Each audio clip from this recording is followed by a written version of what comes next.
with Synderen at the BTS house before everything happens.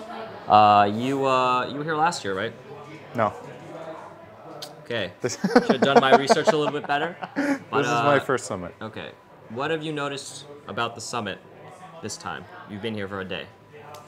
Well, like you said, we haven't really got started yet. So, but I think it's just like the casual atmosphere. People are just hanging out, having fun, playing games. Like it's obviously going to be a lot more when all the teams start being here even more in the next days. But it's just, I think it's also more like I get the impression that it's more well organized this time than the last times. It doesn't seem so stressful. Stuff just seems to work and be pretty easy to deal with actually. Do you think there's a lot of behind the scenes things that people kind of take for granted for this kind of logistics and all that stuff? I think people think it's easier to run an event than it is in every single aspect. Sound, video, all the logistics, like you said, transporting people. That's and not all even like the hard part. Transporting the hard people. part is transport, Yeah. food, all the like, you know. Yeah, it's been good so far though, but it's also, like you said, we just started, so shit's gonna go wrong for sure. And we'll see, hopefully not. Okay, you've been working on some fun projects lately. What have you been working on? I've been streaming a lot, mainly. You also, I see you on What the Horse. Oh yeah. Yeah. Do you want to be a guest? I do want to be a guest. Awesome. I feel like all right, it's a date. Chaotic situations very well. It's a date, 100%. We want you on. All right. So that's get me on What the Horse. Settled. This interview is all an elaborate ploy to get me on the show. So all right, we're actually done. Thanks for watching. Yeah. Okay. What's it like? You know, what's Suns fan like these days? What's he doing? What he's doing? He's been working a lot on. Yeah, we've been working on a project. I'm not sure. It doesn't look like it's going to happen right now. So basically, he's been spending quite a bit of time that might not come to fruition, unfortunately. That's how it is with when you run projects. Like sometimes it works, sometimes it doesn't. But yeah, mainly just spending time on the YouTube stuff. That's like the series and that. And now he's going to be here at the summit too. He's coming in, like, I think in 2 hours from now or so. Okay. So. All right. Hey, gods, can you shut up? I'm about to.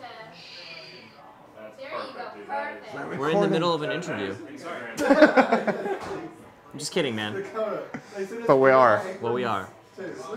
Hey, K-pop. K-pop.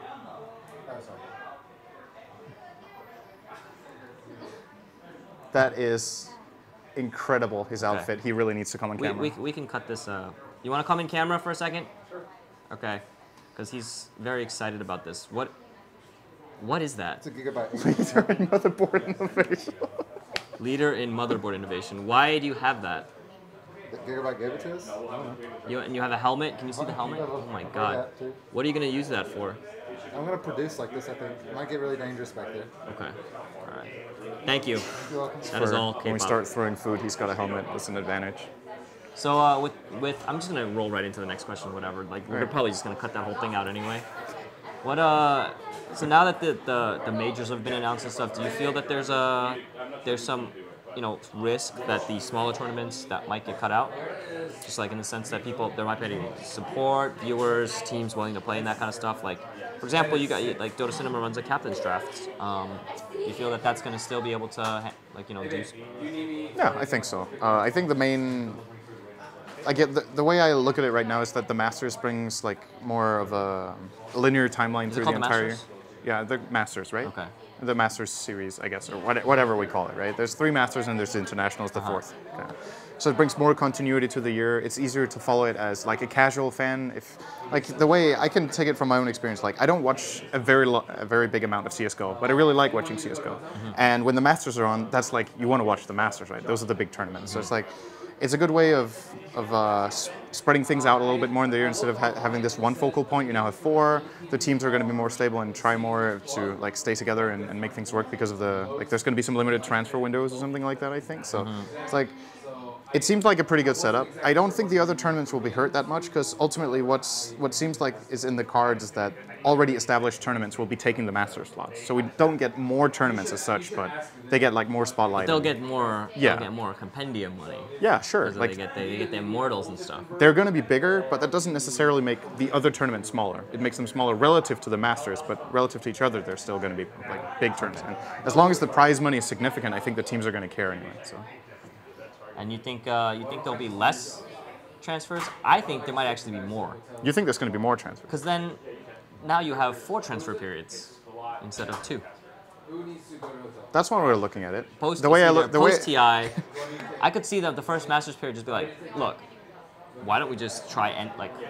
the way I've looked, the way this, for example, this year, like there's been, you could say there's been like one transfer period, but it's been like 10 months long. Yeah, I think so. that like this year is like, it's pretty clear that no one intends immediately after TI to have a team formed and then just that is our team for the next TI. Like I think most people are like, we're gonna try this stuff out, see if it's good, and if it's good, then we'll keep the same roster. But no one keeps the same roster. Literally no one kept the same roster, I don't think. Rave maybe has the same roster, but I think everyone else. I can't remember, but yeah, most. All the Chinese teams did. Yeah. EG and Secret did. C9 did. Yeah, you know. Yeah, I think you're right. Yeah. But So- like, if you look at it over the course of the, like, I guess the biggest example would be Navi, right? They've shuffled so many times. It's become a running joke in the community now Yeah. that Navi shuffles teams all the time, right? I think with limited transfer windows, like they've shuffled more than 4 times this year, right? Right. Okay. So they would shuffle less. Maybe some other teams would shuffle a bit more. do you think but that people, ultimately they'll it's just use the stand-in for a longer period of time until they officially? I don't know how you more. can bend the rules. I don't know what the exec says is going to be like. But. Okay. What about you? You gonna try for one of the majors? Try playing once and then maybe. swing to the other one. Maybe I'll start playing again after TI. Like I've said that on a couple of occasions that I might try to play again after TI, maybe next year. You like or- the patch? You like streaming on the patch? How is it? Yeah, it's good. It's a lot of fun. It's very dynamic. It's kind of like from one day to the other you feel like you understand the game, and then you're in this like almost beginner position. And kind the of, new items? You like the new items? They're really cool. What's your favorite? The mango? Like the mango? My favorite is Lotus Orb. It's amazing. I think Mango is mega overrated. Okay. But it's cool in a couple of heroes. Like Medusa. Medusa is cool. 6 And mangoes. That's all you need. Generally, No other items. roaming strength heroes that have a very limited mana pool but want to keep chasing. Like Spirit Breaker, Sven, that kind of heroes in the early game can actually benefit a lot, I think. Okay. And have you used it to block to return something? The Lotus Orb. Oh, the Lotus Orb? Yeah. There's some really fun interactions. Like a really memorable one for me is the Snowball of Tusk. It's pretty cool to Okay. reflect that one. So what happens? So exactly? the way it's coded with Snowball, at least for now, is that the Snowball you don't have to cast Lotus Orb before he casts Snowball. You have to cast it before he reaches you. So if Oh. you realize he's rolling toward you, you Lotus Orb yourself. Then when he reaches you, you turn into a snowball. Okay. And then you wait 4 seconds, and then you roll toward wherever he went afterwards. Okay. So it's actually pretty funny. yeah. There's a lot of funny interactions. Like obviously Like the really Doom, yeah. Doom, is the really weirdest. flashy single target ultimates, Laguna Bladefinger, all that kind of stuff is cool. I still like Impale or Earth Spike from Lion is actually really cool because it ground targets toward him again. Oh, okay. So I even mean, if he ground targets, it still hits. I'm not sure. I think it has to hero target, but I'm not Okay. 100% on that. Okay. What about the new Ags ultimates? You like those? Have you built the Alchemist one yet? No, but I mean it's pretty obvious how that works. You don't really need to get a feel for that.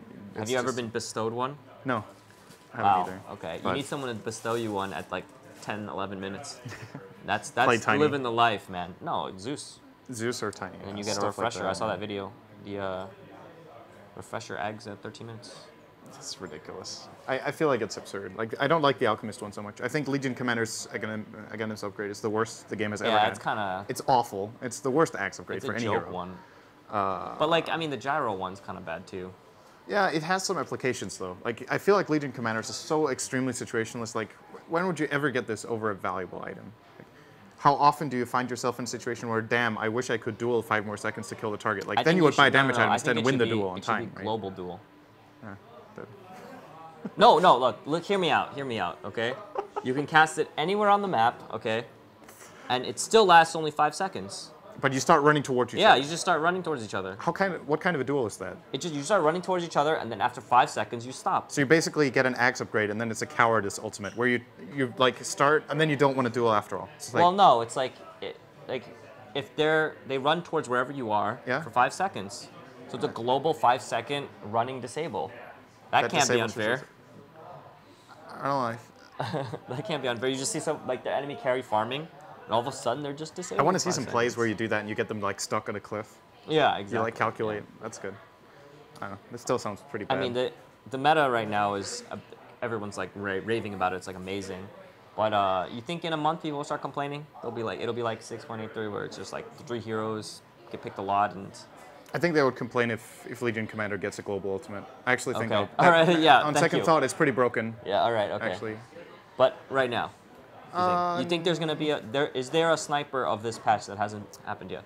I think right now Ursa is borderline in some ways. Undying was also extremely unbalanced, but he got nerfed really Yeah, but fast. anytime you have like a really crazy melee hero that like Ursa, I really feel like it's not really possible for him to be the same thing as like Troll You Sniper. can always kite. Yeah, you can kite him, and like he doesn't have like an Omni. You know, like he doesn't. It's just a lot of damage, and like there's a lot of items to get to fix that. You know? Yeah, that's Whereas true. Jug used to be like, it's because he just farmed really fast and he got like. I don't feel like there's that kind of hero in this patch. I think That'd be great, what could prove to be the broken of this patch, if you will, is probably damage mitigation. Okay. So Centaur Ags, Ursa's ult, Those items like Glimmer. Glimmer Cape is, I think, really actually insanely good. Even after the nerf, it's still a really, really good item. I think it's going to get nerfed again, actually. Are there any other percentage-based damage mitigations than Ursa ult and Centaur Ags? There's probably, I think there's a third one, and I can't remember it. But Nyx Assassin Ags, Okay. he's 40% when he's You submerged. see his his regens look really high, right? Yeah. Yeah. That here, I played against it for the first time. I was like, holy Yeah, it shit! doesn't die. You read the values when you check the patch, and you don't really know exactly how good it is. And then you try playing it, and you're like, wow. Do you okay. think he made it as a joke thing to Blizzard because it looks so much like a lurker? I don't know. It's pretty funny. It looks like it, right? Yeah. It's inspired by that, but that's fun. Okay. And have you seen any of the recent tournaments? You watched Red Bull and all that stuff. I didn't get to watch Red Bull. It was the finals were at a really bad time for me. What did you think about the? Did you give your thoughts about the TI qualifier invites? Like the invites for the qualifier, not Yeah. the main event or the main. Either invite. one. Yeah. So I predicted 9 out of 10 correctly. So I think Which one did you get wrong? Rave instead of Team Malaysia. What do you feel about that? I thought Rave was going to get invited. Like for me, the Southeast Asian scene was divided into 3. Like either you take Team Malaysia for star power, you take MVP Phoenix for the longest stability of a team the entire year, like performance-wise. Didn't they might have split. They split though. I can't remember how it was they split or shuffled. They split into but 2 teams. Yeah, so if they did that very recently, that might have played a role. But I still don't think they would have been invited over the other 2. And then there was Rave, who have the biggest international result in the 6th place. I think it was at DAC, and I think they've been doing okay elsewhere. But like in terms of power rankings, Malaysia was the strongest choice. But it's like, how much weight do you put on the last 1 month in comparison to the last 3 or 4 months? And I don't know. It was a tough call for me as well. I wasn't sure who it was going to be. But apart from that, I agree with everything. Obviously, those were the ones. You agree with Newbie? Yeah. I think so. Defending champions, 3 out of 5 players on the team. Like, so still the majority of the roster is the same. And I think what a lot of people are forgetting is that they're putting so much focus on the really recent results, which was Yeah, they had a really bad month. They they bad had February. it awful at DAC. Like that's just the way it is. Like you have a championship team and they get last place at DAC. But after TI, they were actually really good for the rest of the year. Like they won 2 or 3 more tournaments. I think afterwards they were looking like still like the strongest Chinese they're teams. all like level 70 and like whatever MMO they played too. Okay. They all did really well in that. What? Yeah. They won $1 million. We can make fun of them, Synderen. Come on. Yeah. Well, that's, They won $1 million They each. took maybe a little bit too much rest. Then this year, they didn't look good at DAC. Then they started getting some decent results. And you need to look at the comparison to the other teams, right? So let's say you want to invite 4 Chinese teams. You have IG, you have LGD, and you have Vici Gaming. And I feel like all those 3 definitely deserve it. So then you're like, okay, who's our 4th team? You don't have to invite 4 No, Chinese but teams, okay, yeah. that's like the norm. And if you look at like the strength of the scenes, I think it makes sense. Yeah. So you're like, all right, do we take Newbie, do we take eHome, or do we take HGT? I guess those were like the 3 you would Yeah, pick you can't. between. Yeah, okay. So you could take like eHome, what are their real results? Like they take games off the top teams. Have they had some really, really good, strong results or like in comparison? HGT, yes, they win games from time to time. Again, no major, like there's just not the same feels about those teams. And I still think being the defending champion, I feel like carries weight. I can see the argument that some people are making, like, that's a year ago, that's not relevant anymore, but at the same time, there's like, this is part of charm to it, you've kind of earned your spot, but I would say if Newbie had 2 out of 5 players, for me, they actually should have been invited. Like, it was a really big break for me or a big deal that was over 50%. that Okay. at least more than half of the team was still together. Okay. And I don't know. you're not gonna try for the open qualifier? No. No? No. Why not? It doesn't Me make and sense. you, man, I can help out. We could. I am over 4,000 MMY. All right, I'm not. So, I'm volunteering my abilities. My stream chat keeps saying I bought my account, that I'm 1K actually, and so okay. I think I'm not good enough for your team. Sorry. All right. Okay. Well, maybe next year. Yeah, We can practice up a little bit. How do you feel about the best of one with 1,000 teams? Who's gonna get through that thing? That meat grinder of a tournament.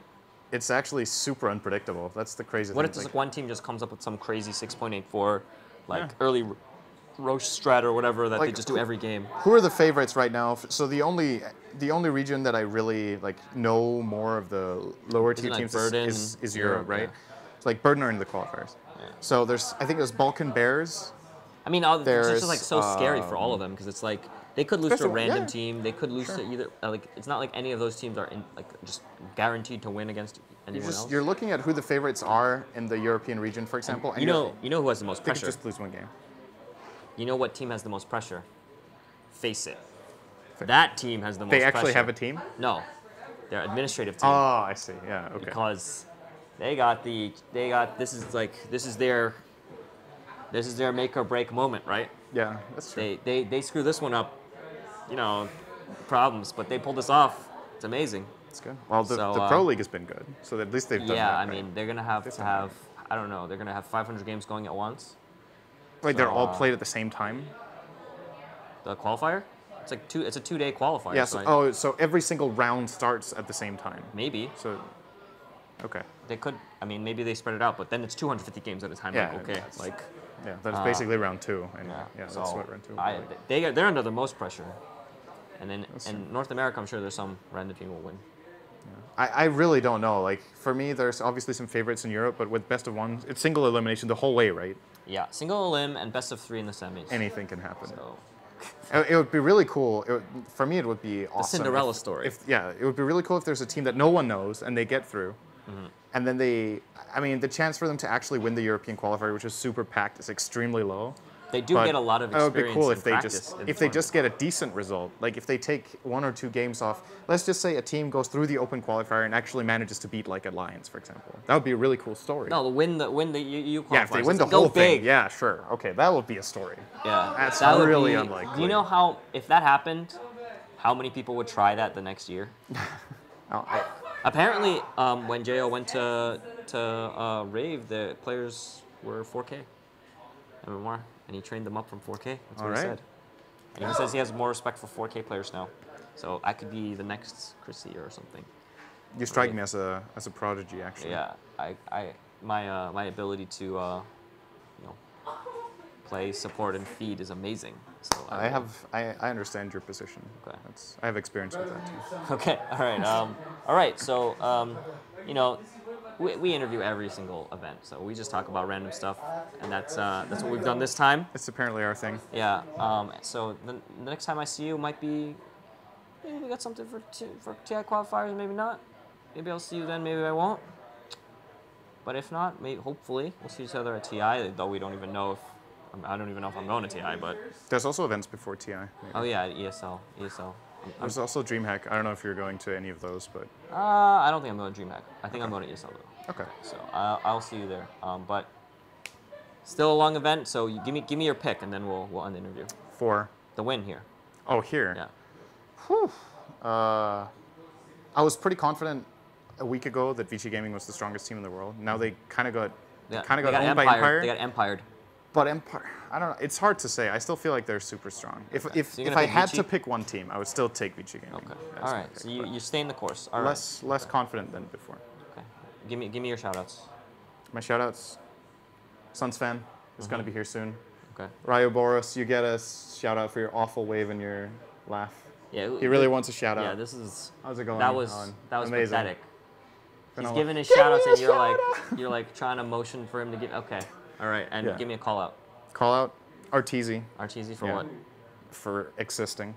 Okay. They just won a LAN, man. You can't call out a team that just won. I guess you can. Okay. Well, thank you. I'm not calling out the team. I'm calling out the person. Oh, just Arteezy. All right. Chuan kind of called him out too in his interview. Oh, he did? Yeah. Awesome. Chuan knows what it works at. Chuan's cool. All right. Yep. Okay. Thank you for your time, and we'll talk to you. We'll talk to you later. Yep.